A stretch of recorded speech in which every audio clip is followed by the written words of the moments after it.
Assalamualaikum warahmatullahi wabarakatuh. Bagaimana kabarnya Ananda semuanya? Baik, pada hari ini kita akan belajar untuk menelaah struktur dan kebahasaan teks fabel dan legenda. Nah, kemarin kan sudah belajar untuk mengidentifikasi ya, ciri umum, bahkan ciri dari struktur dan kebahasaan dari teks fabel dan legenda.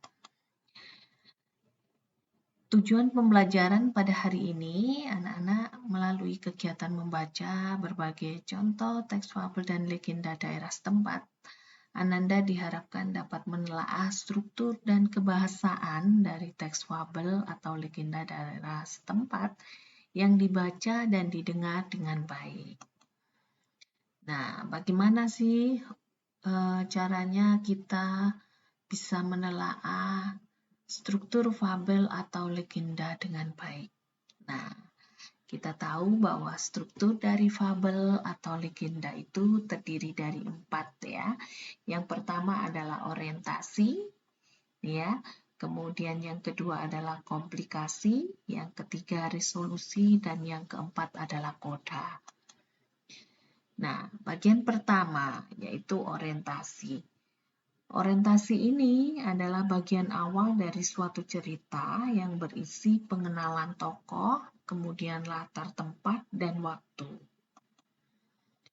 Untuk komplikasi, ini adalah konflik atau permasalahan antara satu dengan tokoh yang lain. Nah, komplikasi ini tentunya akan menuju pada klimaks ya, puncaknya sebuah masalah di dalam cerita. Bagian yang ketiga, anak-anak, adalah resolusi. Nah, bagian ini yang berisi pemecahan masalah. Ya. Nah, bagian yang keempat, ini adalah koda. Koda ini boleh hadir dan boleh tidak di dalam sebuah cerita. Apa sih koda itu? Nah, bagian terakhir dari sebuah fabel yang berisi perubahan yang terjadi pada tokoh dan pelajaran yang dapat dipetik dari cerita tersebut, anak-anak. Nah, untuk bisa mempelajari dan menelaah teks fabel dengan baik, maka Ananda bisa memperhatikan contoh berikut ini ya. Ini adalah judul fabel Gajah yang Baik Hati. Nah, ini adalah judulnya, kemudian ini bagian orientasi, jadi paragraf pertama di dalam cerita fabel. Ya. Kemudian komplikasi, nah ini mulai munculnya permasalahan. Ya. Nah, komplikasi ini sampai pada klimaksnya. Ya. Ini cerita gajah yang baik ya, jadi menolong kancil. Tapi kancil mencoba untuk menipunya dan memanfaatkannya.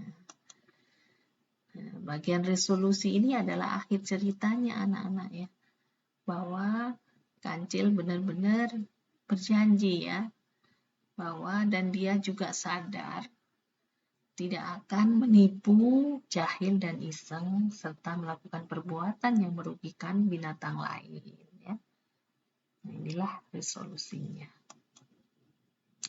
Nah, kodanya, nah ini ya. Sejak itu, kancil menjadi binatang yang sangat baik. Ya, ia tidak lagi berbuat iseng seperti yang pernah ia lakukan pada beruang dan binatang-binatang yang lainnya. Nah, ini kodanya di akhir ya. Memang kita harus berhati-hati kalau bertindak. Jika tidak hati-hati, akan celaka. Jika kita hati-hati, kita akan selamat, bahkan bisa menyelamatkan orang lain.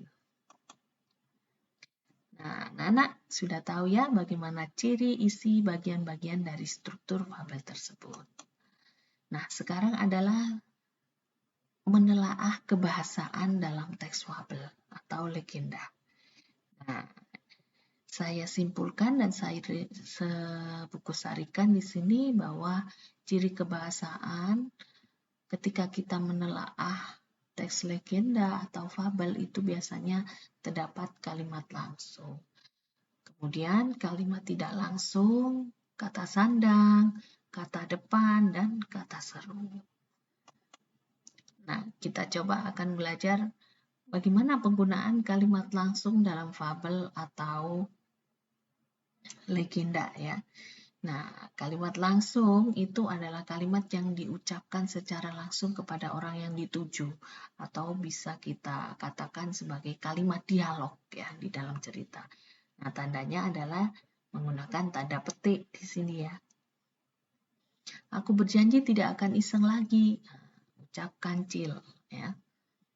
Ini adalah kalimat langsung anak-anak ya. Kemudian yang kedua adalah kalimat tidak langsung. Nah, kalimat tidak langsung ini adalah kalimat yang melaporkan atau memberitahukan perkataan orang lain dalam bentuk kalimat berita ya. Nah, ini kan contohnya kalimat langsung ya. Aku berjanji tidak akan iseng lagi, ucap kancil ya. Bagaimana cara mengubahnya menjadi kalimat tidak langsung? Nah, disinilah berupa kalimat berita ya. Kancil berucap bahwa dia berjanji tidak akan iseng lagi. Jadi di sini ada pengubahan kata ganti anak-anak ya. Yang semula kata gantinya aku, kemudian dia menjadi dia ya. Oke, next ya. Selanjutnya adalah penggunaan kata seru ya. Nah, kata seru ini digunakan untuk menggambarkan perasaan seseorang seperti marah, sedih, heran, kagum. Nah, itu kata seru biasanya contohnya adalah oh, ya, wah, aduh. Nah, jadi ya contohnya ini ya. Wah, bukan main. Hati-hati ya, nanti jatuh. Nah, itu ya. Nah, berikutnya adalah penggunaan kata sandang anak-anak. Nah, kata sandang yang biasa digunakan adalah kata sandang si dan sang. Nah, apa sih fungsinya? Kok digunakan kata si dan kata sandang ini?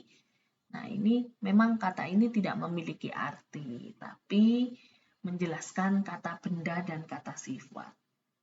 Jadi, misalnya teriakan si kancil terdengar oleh si gajah. Ini hanya menjelaskan bahwa kata benda si kancil itu ya. Sang belalang. Jadi ini ya.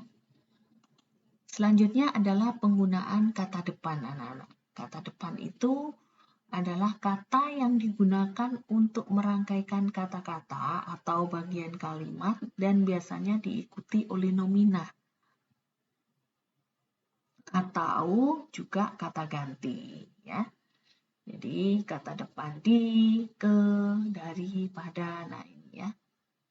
Di sungai berarti ini penggunaan kata depan, maka penulisannya harus dipisah.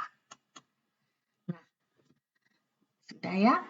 Baik, silakan Ananda mengerjakan LKS 27 di Smart Digital Learning. Ananda silakan berpasangan dengan teman kalian dan bisa berdiskusi untuk menyelesaikan LKS ini ya.